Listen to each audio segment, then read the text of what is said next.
jets overhead. Our 7 First Alert weather team often hears from people who wonder if those colors have a sinister side. Meteorologist Chris Edwards went digging for answers on the contrails that some people call chemtrails.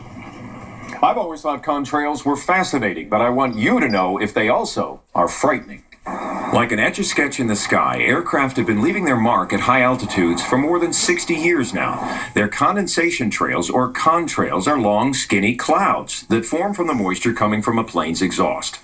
But to some people, the sky doesn't look right. Like Dane Wigington, a solar energy user from Northern California. We have video footage of KC-10s and KC-135 spraying at altitude. There's no denying the spraying on this video. I mean, they can be seen turning on and off. Nozzles are visible. What they allegedly spray is labeled by some as chemtrails. What chemicals are being sprayed? Aluminum, barium, strontium. And who's doing this? It appears that NATO countries are all involved with this to deflect some of the sun's incoming solar radiation in the attempt to try to slow climate change. Some suggested military planes were responsible. It migrated to the internet where questionable science and speculation can grow like immortal cancers.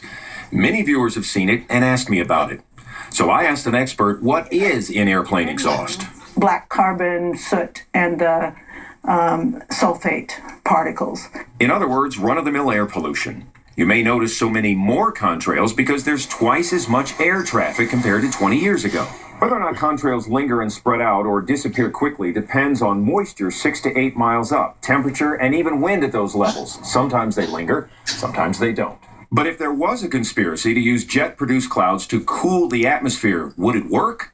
No. The contrails that are spreading that you can identify as contrails, those would tend to warm the atmosphere. Everything that we know about would say that. I served 4 years in the Air Force, had a top secret clearance, and gave weather information to pilots in aircraft the public didn't even know existed.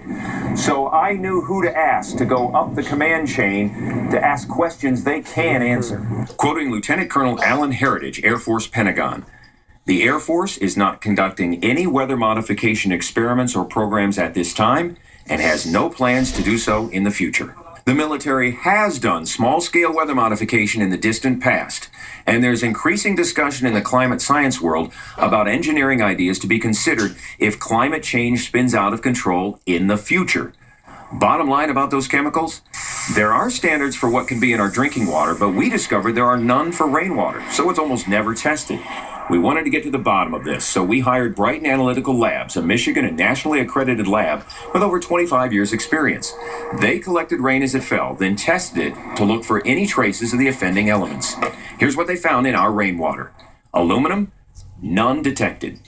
Barium, none detected. Strontium, none detected. If these elements were being sprayed above us, they'd have shown up in our rainwater. Contrails are expected to become more numerous and cover more of the sky as air traffic increases in the future. Wow, that was Chris Edwards there reporting. There are a bunch of people who really just firmly believe in the chemtrail theory, and then we're going to hear from them, I know, but as Chris said, there's just no credible evidence that those things are anything but vapor in the air, Dave. It's good to have a